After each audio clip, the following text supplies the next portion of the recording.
you know what that sound means? It's time for another review. This time in honor of Bong Joon-ho's 4 wins at the Oscars, I believe, for foreign language film, screenplay, director, and picture. Mm-hmm. We go back and we look at the debut film of his, the 2000 film Barking Dogs Never Bite. So this tells the story of a professor, an out-of-work professor living in an apartment complex with his pregnant wife, who is he's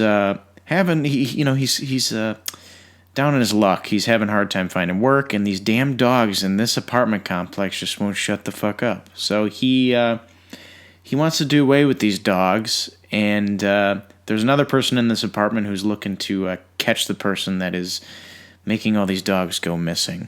Yeah, so it's basically he wants to get rid of these dogs and problems ensue along the way. So what did you think about this one, Robert? Bong Joon-ho is fastly becoming a director that I'm really, really on the lookout for. Obviously with Parasite, but I've even seen Snowpiercer of his. That's the only other movie of his I'd seen since before this. Right. Snowpiercer's good. And he's still a director that's on my list of people to watch. I didn't like this movie. You didn't? I did not. Oh, no. But I don't think it's a particularly bad movie. I would say, first off, that as a directed piece of cinema, it is, as with any of Bong Joon-ho's movies, I would assume, you're given, like, this movie's sumptuously framed and shot. It has very great social commentary. It's set in a space that's seemingly a character to its own, and it has some great performances. It's just that, for me, the movie's a little emotionally spare, and it simply asks too much of me, personally, the audience. Okay, I can kind of see where you're coming, because that actually kind of ties into the point I'm about to bring up.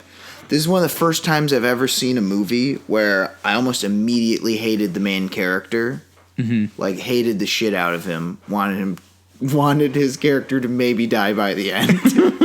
Maybe. Mm-hmm. But I was still interested in the story. I thought to myself, okay, this is the route we're going, and we'll get to this in spoilers. Yeah. But there's a reason why we both hate this main character. Oh, yes. But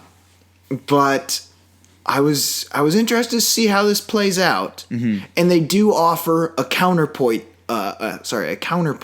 character. Yes. Which is extremely helpful. Though I wish we'd spent more time with her. Yes. So there's the main character is the grad student, and the other character is this girl who's a bookkeeper, mm-hmm. and she also works at like a toy store. Yeah, like a kiosk. Or a kiosk kind of toy store that her friend owns. Mm-hmm. And there's a problem with. There's a major plot hole. Actually, there's 2 with her that we'll get to in spoilers. I think, I can definitely understand how someone wouldn't like this. Again, I don't think it's a bad movie. It's just, for me, the difference lies in the protagonist and like how the movie wants us to feel about him, and like how I actually felt about him, and like despite how shockingly personal and subjective I've learned this standard of mine to be, it's just like I draw the line at dudes who want to fuck with animals. I don't know what it is.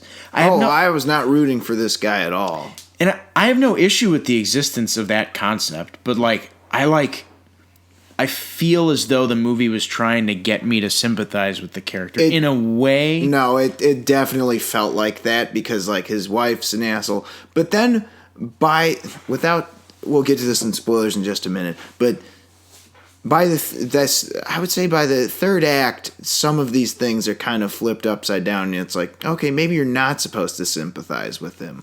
But then at the very end again, it kind of flips back. Yeah. It's kind of weird. But I do think there are some things here, aside, main character being a piece of shit aside, there's a lot of similar themes to Parasite. Yes. Especially involving class, wealth, like dark secrets, and of course, the existence of underground areas. That was the shit I liked. I loved there's like 5. There's really only like 6 Yeah. characters in this movie. Yeah. And it makes the space feel really small. The apartment complex feels very small. Like it feels very like familiar, like the Parasite house. I feel like I can map out that apartment complex. Right. But the problem is with these themes, it has weird handling of consequences for the characters. If this movie had come out during the time of the Hays Code, I feel like the Hays Code people have a few choice words for Bong Joon-ho. Yeah. Well, yeah, but one of the interesting themes is also about like South Korea's economic boom. Yes. There's a part where a character actually mentions that. He says, back in 1988, of course, the Seoul Olympics, man, when everything was being built, I thought that was interesting. And I kind of like movies that bring you into the region in which the story takes place. Mm-hmm. Like, not so much as giving a history lesson, but it makes you curious to learn about this stuff. Yeah, I agree.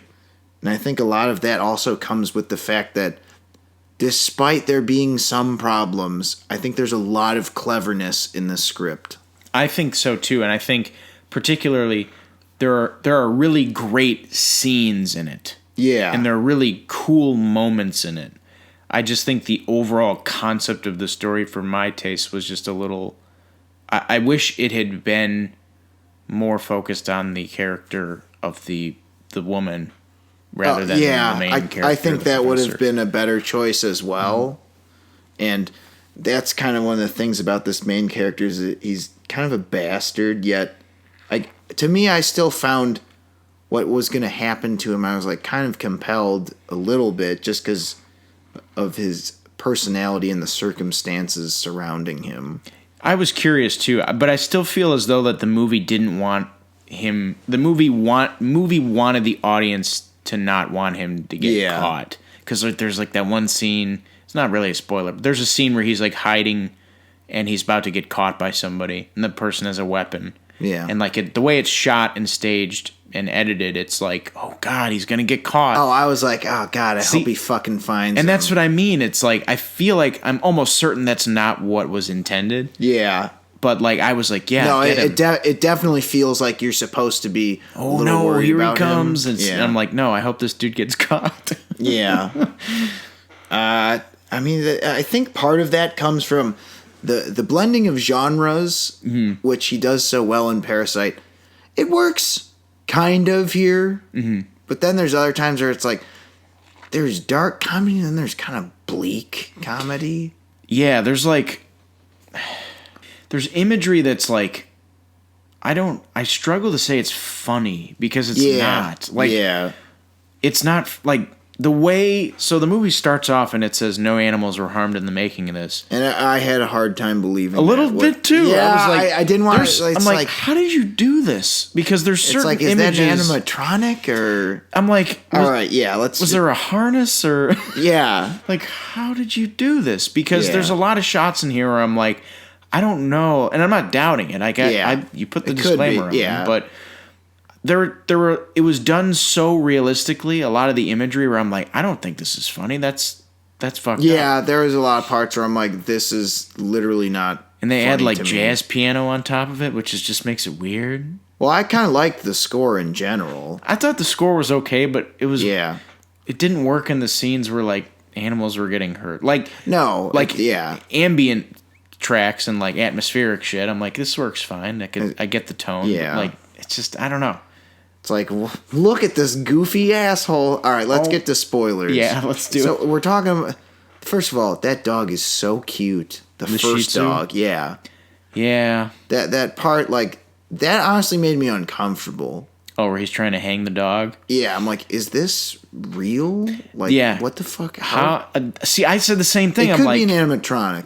It could be that, or like you know, the Chucky flailing Chucky animatronic. Yeah. Could have been a similar one to that, where it's like it just does a couple movements. Well, I know there's a trick for doing that with people, or simulated hanging of people. Yeah. I'm wondering if it's the same for dogs, because I have seen other movies that do that, where they'll have like a character lift up a dog by the collar or by a leash that's connected to their collar, and it looks real. Yeah. But like, obviously that shit can't happen in a movie nowadays. So I'm wondering how they did that. Again, I trust the disclaimer, but Yeah. It just didn't resonate as like haha funny. Like I guess the concept of it, like he tries to hang the dog, and then he decides not to, so he locks it away. That's the other thing. It's like this guy immediately, you don't feel bad for him because he's a piece of shit. Mm-hmm.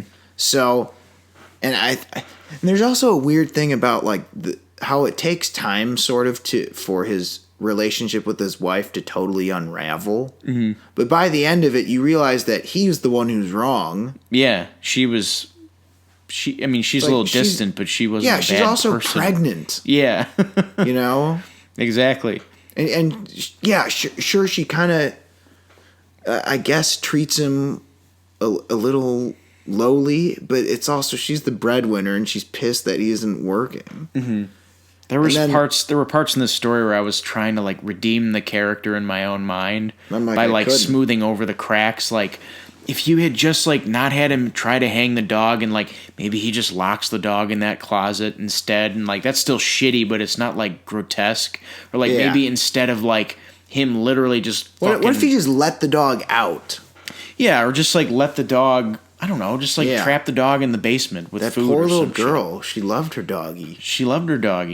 Or instead of like him fucking hauling the, fucking shuttle passing the goddamn chihuahua off the fucking roof. Like maybe he hesitates, like maybe the dog bites him and he drops it or something. Maybe it's like more comedic, like more like, oh no, like darkly, like, oh fuck, that's a horrible misunderstanding, instead of like, but that's me rewriting the movie, and like that's not Bong Joon-ho's vision. So I gotta accept the movie for what it was, and this character's a dick. Yeah, he sucks. But what's her name? I can never remember this. Oh, I know she's played by Bae Doona. Yeah, Hyun something. Yeah, let me look that up for you. Hold up. Barking dogs never bite. Her character's name is Hyun Nam. Yes. Okay, so Yeonju is the grad student main character. When she sees Hyun Nam throw the dog over the edge, I don't understand. Like, huge plot hole to me. Why didn't she go to the police and report it? I thought she wanted to be a hero. Yeah, she wanted to be a hero and catch him, but at the same time, it still didn't resonate that she wouldn't at least attempt to do something about that. Yeah, instead she just like shows Granny the body of the fucking dog. Yeah, and then Granny dies, and it's like, all right, this is just real fucked up. Yeah, and then on top of that, there's the scene where she meets Yeonju later somehow, and they're talking about it, and she says, oh, and then I showed her the dog's bio. I'm a horrible person. Okay, I should mention part of the reason they meet is because Yeonju's wife gets a dog, and then you think, oh God, here we go. Mm-hmm. And then then it does happen where the dog gets away from him accidentally. Yeah, and it's, again, there's great scenes. It's a great scene where he finds a lottery ticket on the ground and all the fumigation gas. Again, that damn fumigation gas showing up again in a Bong Joon-ho film. Yeah. And like it just fogs up the area. That's a great scene. The scene at the copier is fucking great. Remember they're talking like, did you get a good look at his face? And he fucking bleeds onto the... Oh, yeah. And then you see her face is surprised, but it's like, it's not because she recognizes him. It's because of the... That's a great scene, but like at that point in the movie, it's already like an hour and 20 minutes, and I'd already been checked out, and I was kind of like, damn it, I wish this... I don't know. It was a lot. It's not a bad movie. It really, for me, came down to a matter of personal preference. So yeah, I think. To go back quickly to the whole, you're supposed to root for him. You've kind of get the feeling like he's dealt a shitty hand because he has to bribe his way into getting his job. Mm-hmm. But you also realize most of the problems he has are kind of his fault. Yeah. It is. The way he handles and just treats people and treats animals. Mm-hmm. And he just sucks, but I found this movie compelling nonetheless. It is definitely interesting. It was interesting at times for me, but I just couldn't separate. I couldn't separate the fuckery of certain actions and certain characters. But it also seems unlikely that he'd get off scot-free completely. Yeah, I mean, They never really. They ended up blaming the one homeless dude, right? Yeah, Boiler Kim. Yeah. That whole part was amazing. That's another great scene. Yeah, that whole the whole Boiler Kim story. It's just, and even that, I get like, I'm assuming that's where you meant they had a social commentary where they're talking about, you built this with cheap materials and all. Yeah, I'm exactly. Like, oh, this is fucking Bong Joon-ho. Yeah. But it's the part where, like, when he finally confesses to her, it's like, I don't feel like he's redeemed. No. And especially he's not redeemed because she just kind of looks at him like, oh no, I guess I won't tell the cops about this. Fuck it. Yeah. And just peters out completely. Yeah. Yeah, but despite that, I found this to be interesting and very of his voice. It was definitely of his voice. I just... so let's... Are you going to say? Well, no, I was just going to say, I wish it was more... I wish there was more for me to latch onto character-wise. But that's, again, it was personal preferences. Right. And I thought, again, as a movie, very well made, very Bong Joon-ho, and I'm still super stoked to go through the rest of his filmography. Yeah. So you want to move on to scores then? Yes. All right, what do you got? I gave it a 4.5. Oh, how dare you. I know. It came down to the preference of just like... Yeah. No, didn't sit well. No, I can understand that. But it's very well made, and I respect the movie as a debut. It's very looks great. Yeah, it looks really great, and it's very well put together on a technical level. I would say, since I was struggling to get past the character being such a piece of shit, but then eventually, as Hyun Nam is also sort of a main character, I was able to at least, I mean, like, kind of as an audience member, identify with her as the more moral character. Mm-hmm. But the ending just fucks a lot of that up. But I was still mostly engaged, so I'll give this a 3.5 out of 5. Okay.